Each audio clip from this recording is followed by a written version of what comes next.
Star Wars The Last Jedi is the latest movie in the latest Star Wars trilogy. It is directed by Rian Johnson and stars too many actors to count.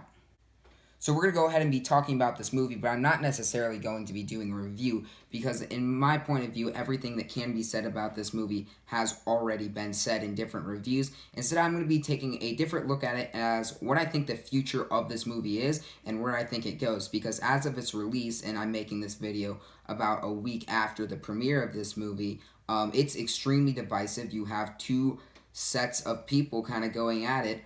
You have maybe the more public opinion, the critics' opinion, saying it's an absolutely fantastic film, possibly the best since Empire, so they've got it in the top three.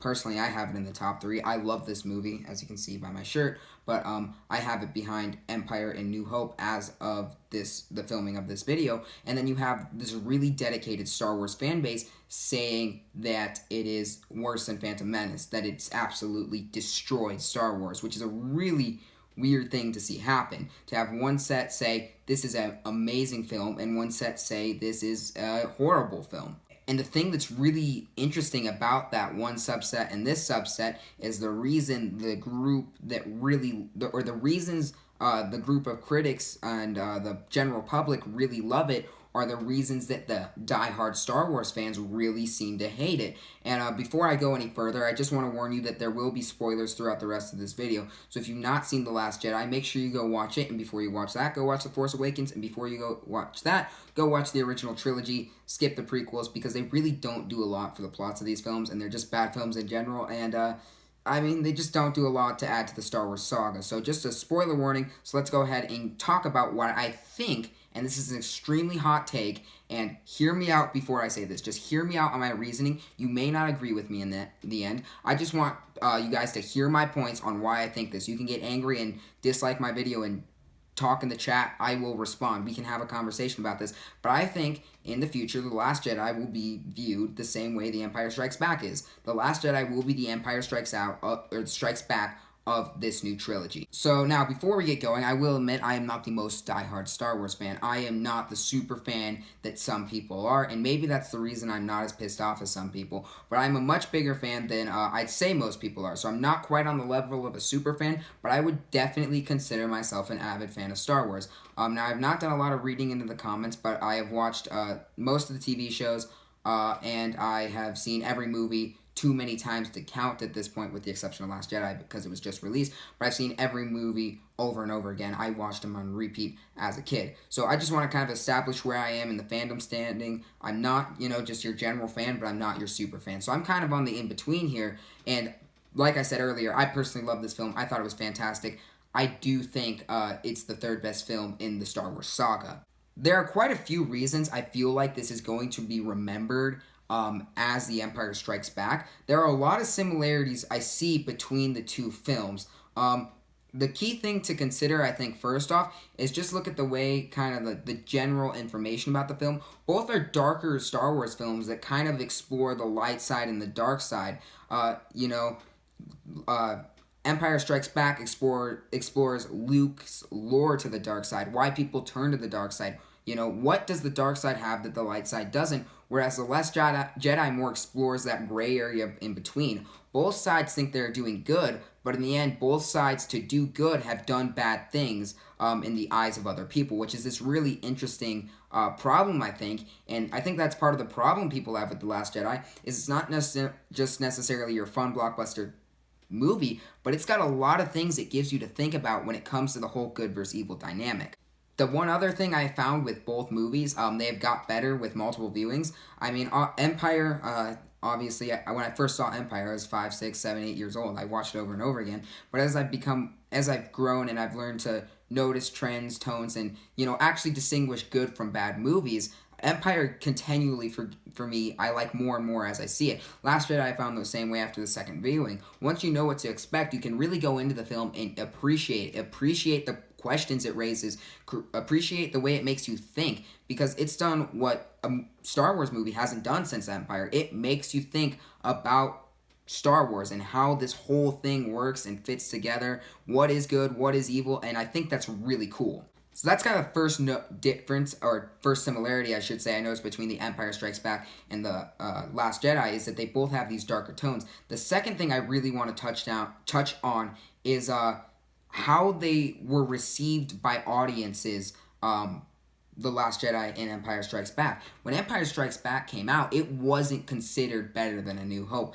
When it came out, it was considered controversial. The New York Times called this movie bland. A movie that features maybe the greatest cinematic plot twist of all time. A movie that features some of the coolest characters of all time. Some just iconic scenes and quotes. It was called bland. It wasn't well received by the public. A lot of people called it a disappointing sequel to A New Hope. They called it unfulfilling, I believe. Yeah, unfulfilling. Like, just think about that. To call Empire Strikes Back unfulfilling, it doesn't build, they said it didn't build upon A New Hope. It was darker, and its twists and tones didn't match up with A New Hope. Obviously, now that's not the case. Everyone regards Empire, including me, as the crown jewel of the Star Wars franchise. It has never gotten better than Empire Strikes Back. And if you're thinking, well, wait a second, Empire was considered unfulfilling. It was complete. It didn't build upon the original, and it had these darker twists and tones that weren't very good. That's exactly what people were saying about The Last Jedi. The same things that were criticized about Empire when it came out are now being criticized when it comes to The Last Jedi. And that's a key thing to note, because it is different, and people inherently don't like change. When people first when things change, people do not react well. They react negatively, and I think that's kind of what's happened with The Last Jedi. It's gone in a different direction that people don't like, and I think that as people see it more, as it grows on them, as time goes on and we see Episode 9, people are going to learn to appreciate more, just like they did with Empire Strikes Back. Empire Strikes Back went from kind of being, not considered the greatest sequel, not being, the greatest movie, to being considered one of the best blockbuster films of all time, if not the best blockbuster film of all time. And the keys to look for is each of those movies kind of have these twists that, are incredible. In particular, we'll talk about The Last Jedi, because this is essentially sort of a review on The Last Jedi. The big twist in this one is Ben Solo, or Kylo Ren, depending on what you want to call him, turning on Snoke and killing him. And a lot of people have problems with this. A lot of people don't like the fact that Snoke got killed off. I don't have a problem with it. I actually think it was a good move to kill Snoke off. The big problem, they were like, where's Snoke come from? What's his backstory? Why does he matter? Why is he here? How did he get to this position? And while, yes, those are interesting questions, they don't really do much to advance the plot of the story. If you make Snoke someone like Darth Plagueis or Mace Windu or any one of the other fan theories that's been thrown around, maybe you get one scene where it's revealed that he's this one character, but other than that, it doesn't do anything else. It's a cool moment for the audience, and it's, like a cool scene. But other than that, it doesn't add anything. By having Kylo Ren killing Snoke, you get an absolutely incredible twist, because everyone assumes this guy's going to make it to Episode 9. Everyone assumes he's going to fill this Emperor type role. Everyone assumes we're going to find out more about him, and instead we don't. And it makes you go, holy crap! And you really see Kylo Ren. It creates this moment of tension within him that shows the battle of good versus evil, and you think, oh, he's going to turn to the good side. He's going to turn and fight with Rey. He then has this epic team up with Rey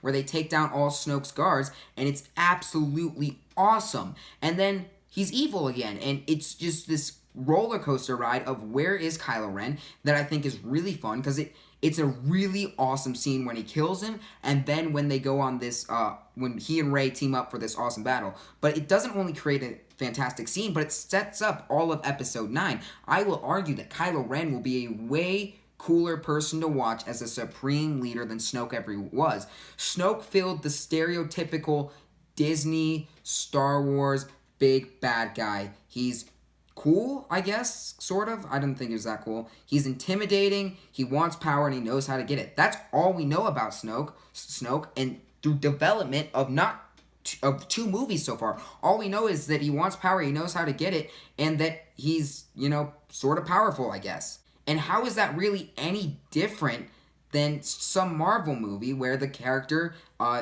wants power, knows how to get it, and is kind of intimidating? That's exactly what Snoke is. He fills every superhero checkmark every super villain checkmark box that you can think of. Meanwhile, Kylo Ren is, knows power, doesn't necessarily know how he wants to get it. He's intimidating for sure, but he's absolutely a madman. He's unhinged. He's now trying to accomplish this personal agenda. It's going to be way more fun to watch him in a performance. I think Adam Driver's performance is easily the best in this movie, if I'm going to be honest. So seeing Adam Driver as this just all-powerful person in the galaxy, in command of the most powerful army in the galaxy, I think is going to be really cool. And it's just going to be a lot more fun to watch. Rather than just watching a rehash of Return of the Jedi, where Rey shows up, fights Kylo Ren, Kylo Ren turns good, and they both go to kill Snoke together. Instead, you're now setting up for this epic duel where Kylo Ren and Rey are going to have to meet, and they're finally going to have to battle it out, and it's going to be a lot of fun. There's going to be no exceptions here. They're not going to be battling for the one lightsaber in the room. Kylo Ren's not going to be injured. They're going to be at full strength, just duking it out one-on-one, and we're going to get probably the best lightsaber fight of all time. So I think there's way more potential with killing off Snoke and having Kylo Ren assume power. It's an interesting plot development for sure, which that draws back to Empire Strikes Back. Empire Strikes Back twisted the audience expectations. You expected one thing to happen, it took a right turn and went another way.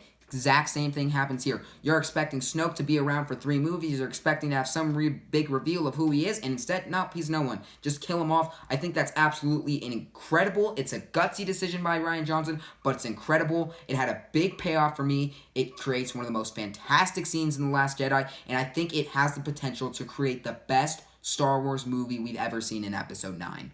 The other big thing about The Last Jedi that people are really mad over is who Rey's parents are, and that's nobody as well. Snoke's a nobody, Rey's parents are a nobody. And I agree that it'd be kind of cool if Rey was a Solo, it'd be kind of cool with a Rey as a Kenobi, but really, it doesn't bother me, because by doing this, they have set up Star Wars for the long term. You can go ahead and say Rey is a Skywalker, Rey is a Kenobi, or whatever, or Solo, or whatever, but it doesn't set up Star Wars for the long term as this does, by saying that Jedi can be anyone, that the Force isn't just some power that's used by elitists, that it's actually anyone can end up with the Force, and we see that in the end of the film, where it's actually, a kid who's a slave ends up using the Force to grab a broom, and I think it sets it up because now we can have more Jedis in the future. It's not just this continuous Skywalker line, or a Skywalker bloodline, where we're just rehashing the same stories over and over again. Now we're going to get new characters. They're going to take us new places that are going to introduce us to new families, to new entities, and it's going to be way more fun, I think. And it sets up Rian Johnson's trilogy very nicely. He had some long-term planning in this film to set up his trilogy. I think that's great. That's a great job of him, and I think it's a lot more fun that now it's, okay, it's everyone can use the Force. Anyone can be a Jedi. Because, if everyone wants it to be a Skywalker story, why do people not have a problem that Obi-Wan's not related to Luke? That Yoda can use the Force. Everyone's all up in arms. Like, oh my god, Rey has to be Skywalker's kid if she's going to be that powerful with the Force. So then why don't you have a problem with Obi-Wan, Yoda, Mace Windu, any other Jedi we see at some point throughout the series, other than Luke Skywalker and Anakin Skywalker?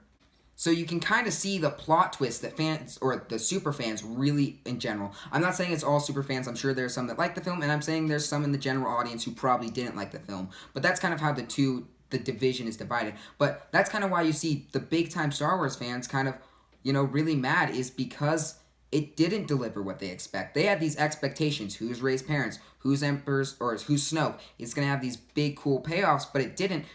And that's the problem they find with the film, other than the Concedo scene, which I will agree was pretty bad. Finn and Rose's whole adventure is stupid. It's the worst part of the film. But that's really the only part I didn't like. So instead of having, these big payoffs like they wanted to, like they expected to get, they got a twist that revealed it doesn't really matter who they are. These people are their own people. They don't need the old cast to succeed. They don't need the old characters. And I think that angered some people because it kind of eliminated some of the nostalgia. And they just didn't like that. And that's why I kind of see Empire and Last Jedi as the same in some aspects. Is in both movies there were expectations going in. Those expectations weren't met, but they weren't like, I expected to be this good. They were like expectations of what was going to happen. They didn't happen, and they just didn't like that for some reason. The last thing I really want to look at is the structures of these films, because not only in the way they were received and the way they were built up, very similar, but in terms of how they are created and run is more similar than they may first seem. They're obviously very different films when it comes to kind of the stories that are told and the way the characters are developed and what the characters do. But in terms of the basic plot structure, they're very similar. They both have very simple, not very complex, kind of lame plots. Let's focus first on the Jedi plots in both films. Both plots are about, in one case, Yoda training Luke Skywalker, and in the other case, Luke Skywalker training Rey to become these powerful people. Very similar dynamics there. There's only a short passes of time for each of them. Luke's with Yoda for seemingly a few weeks. Rey is with Luke for a few weeks. That can be debated. Some felt like Rey... It was a little choppy how they edited it. I'm pretty sure Rey was with Luke for a couple weeks, and the passage of time is not the exact same, so it's not like Rey was with Luke for just like 2 days. I think there were a couple weeks in between. I wish we would have seen a Rey training montage, but I think there was an announcement we're going to get that in like the Blu-ray edition of the movie. We're going to see more Rey training scenes, so that may change people's opinions at least slightly on this film. So the final verdict on this film, at least in its entirety, is not out. Rian Johnson did originally have a 3-hour cut of this film, so you can kind of see why they had to shorten it. And in terms of things that aren't going to be important to the plot, that are going to set it up later, training montages are kind of the one thing that can be taken out. But because I know people be like, take out Finn and Rose. Well, if you take out their story, it doesn't explain how they get to the Imperial ship, which doesn't explain how they find out the Resistance is trying to go to Crate, that salt planet, and you just kind of create this one massive plot hole. And the other similar plot element is not just in the fact that both Jedis are being trained, but in the fact that what's happening to the rebellion or the resistance in each case. In terms of the rebels, they're having to escape Hoth because the Empire has found where they are. So you see them escape Hoth, and it's all and the Han Solo, Luke, Han Solo, Leia, C-3PO, R2-D2, Chewbacca. It's all about them trying to escape the grasp of the Empire. For most of the movie, they're being followed by the Empire Star Destroyer. They try and go through an asteroid field or whatever. They get hunted down by bounty hunters and eventually caught up at Cloud City. In The Last Jedi, we see the Resistance evacuate their base, and when they evacuate, the Empire finds them. They jump to Light Seed, but the Empire tracks them, so they find them again. So it's about the Resistance now trying to escape the Empire through space, just like the Millennium Falcon was trying to... First Order. Apologize. I said it was about the Resistance trying to escape the Empire through space. It's the Resistance trying to escape the First Order through space. And very similar, in both cases, you have a group of rebels trying to escape the bad guys who are following them through space. So very similar basic plots, but from there they do differ greatly. But both plot structures are very simple, kind of lame when you think about it. Just in both cases, you have a Jedi getting trained, and in both cases, you have... rebels trying to escape from the Empire or the First Order, whichever movie you're watching. And the plots in both cases, like I said, are lame, but they're greatly improved by the moments that occur in these movies and the performances and the characters that are created. First, let's focus on the characters in these films. Empire Strikes Back had iconic characters. Yoda, no one will ever forget. Yoda has some insanely, some of the most quotable lines from the entire trilogy. Everyone loves Yoda. Yoda's super cool. I absolutely loved Yoda in Empire Strikes Back. He actually shows up in The Last Jedi as well to mentor Luke a little more, and I like that scene as well. I thought it was a fun scene and a good addition to the movie. But it has Yoda. Han Solo is the quintessential Han Solo in this movie. The one line that I will always remember from this movie for Han Solo is, "Then I'll see you in hell." That's such a great line that perfectly sums up Han Solo. That wasn't a very good delivery of it, by the way, but Han Solo is incredible. Darth Vader is just so intimidating in this film. He's the iconic villain, just so well done. So you have all these great characters in this Star Wars film, and they're backed up by fantastic performances from the cast as well. The puppetry for Yoda is absolutely incredible. Frank Oz as Yoda's voice is even better. Harrison Ford, I've already talked about Han Solo, but Harrison Ford's performance is great. Mark Hamill is probably at his strongest point in this series, as is Carrie Fisher. Lando Calrissian, how can I have forgotten him? Lando is so good and perfectly portrayed in this film, and he's so much fun. And The Last Jedi, I think, has great characters as well. I think the arc for Luke, some people didn't like it. I absolutely loved it. The arc of him, you can just see the internal conflict of him dealing with, I have created the bait, I have put everyone in danger with the Empire because of my mistake with what's his name? Ben Solo. You can just see that internal conflict and how it's affecting him, and the reluctance to train Rey because he doesn't want to make the same mistake again, but he knows he has to amend for it. It's this really complicated problem where he could compound on the problem or he can solve it, and it's this risk-reward type scenario you see him go through the entire film that's absolutely perfect. Mark Hamill delivers his best performance as Luke Skywalker in this film. He's absolutely fantastic, and I absolutely loved it. And then he goes out a hero, and the last moment, saving the Resistance, buying them time to get away from the First Order, absolutely super cool hero send out for Luke. Some people don't like it. I don't know what they're talking about, to be perfectly honest. Could it have been more emotional? Sure, but it was a better way to send Luke out than they did Han, per se. And more people like The Force Awakens, it seems, than they like The Last Jedi. People don't... Force Awakens, they complain about Han's death, but not in the way they should. How can you just kill off Han by having him fall off a bridge? You know, Luke actually kind of had a hero moment at the end to make it feel like his arc was done. So, obviously, I love Luke in this film. Kylo Ren and Rey are... Daisy Ridley and Adam Driver are absolutely amazing. You could argue that Adam Driver deserves a Best Supporting Actor role for his performance in this film, because it is so well. You can see the conflict within him of the pole of the good versus the pole of the evil, the fact that he doesn't like being Snoke's little puppet, you know, that he wants the power for himself, but he just doesn't know what to do, how to get there, and what to do with that power. You just can't, you can see the struggle within him, which I think is so well done. He plays this tortured character perfectly. Daisy Ridley is perfect as Rey. You can see the anger in her as she deals with the fact that Kylo Ren killed Han, killed the only father figure she ever really had. You can see the just the pain in admitting that her parents were no one. They were no one special. They didn't love her. They sold her off for money to drink. You know, you can just...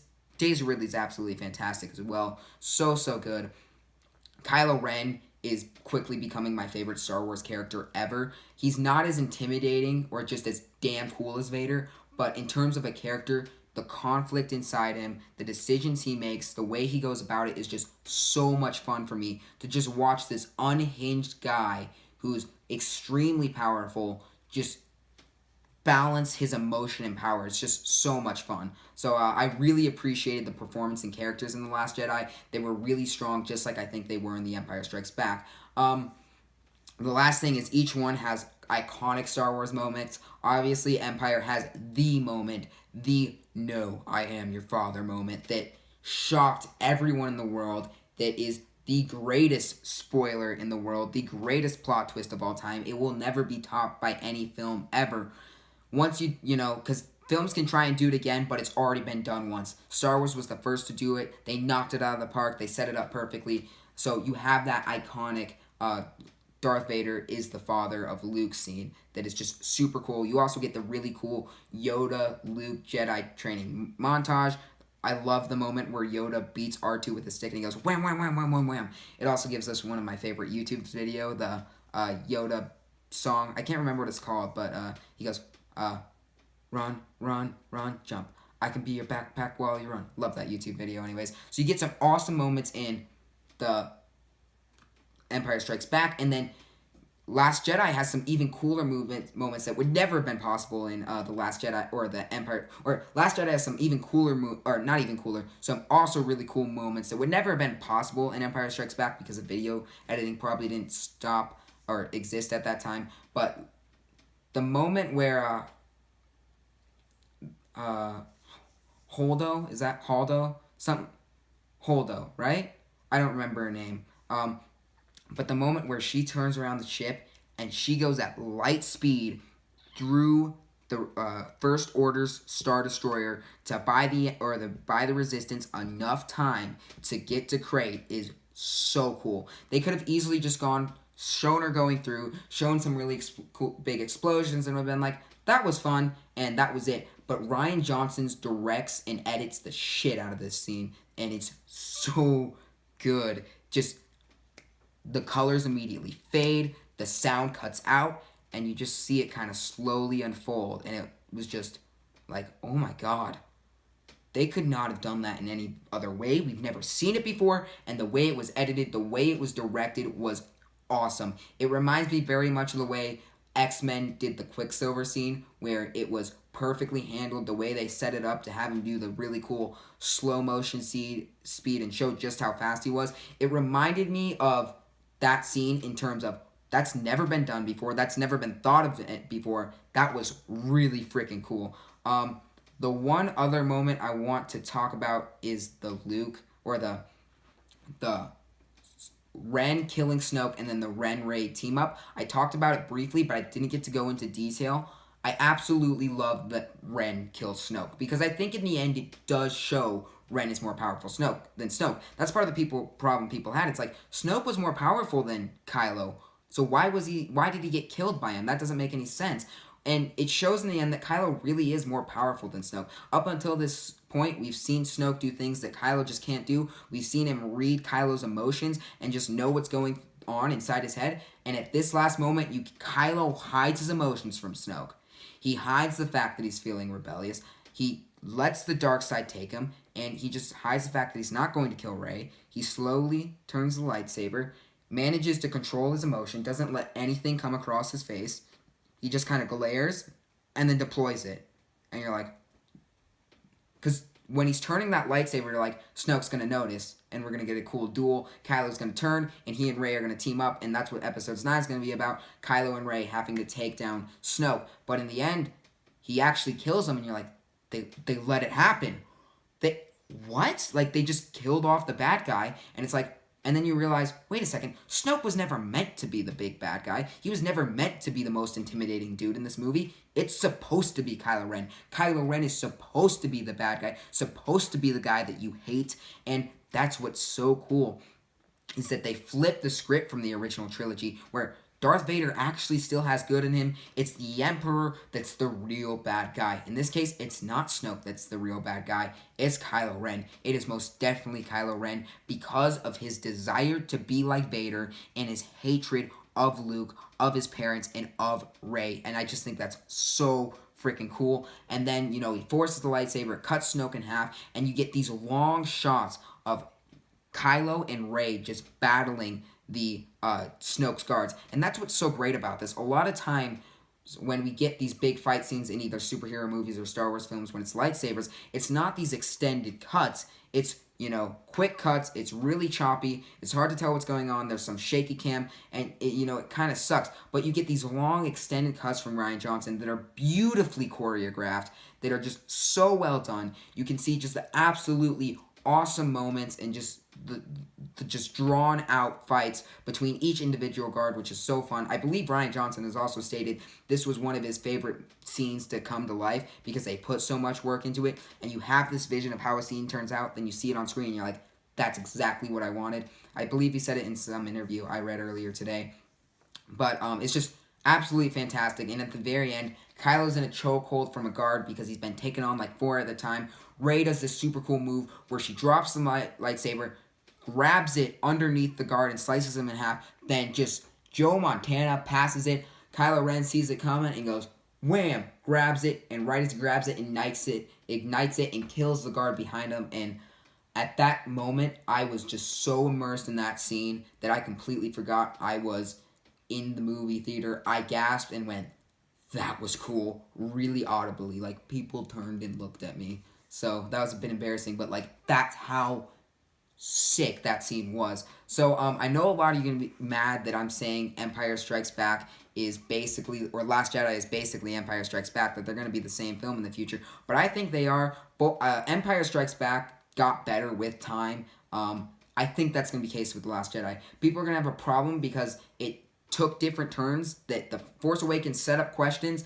and then Last Jedi answered those questions in an unfulfilling way. It felt like it didn't build upon it, but I think when you go back and look at it, it's really setting up episode 9 well with the Kylo Ren dynamic, and the Kylo Ren is now the supreme leader. Luke's gone. It's all about the new characters at this point. So people, I think when episode 9 comes out are going to appreciate it a lot more, because while it may not have done the greatest job of building A New Hope or building upon A Force Awakens, it in the end did a much better job, an absolutely fantastic job of setting up episode 9 with some fantastic questions like, what is the difference between good and evil? What is the gray area? How does that work? How does the balance in the Force work?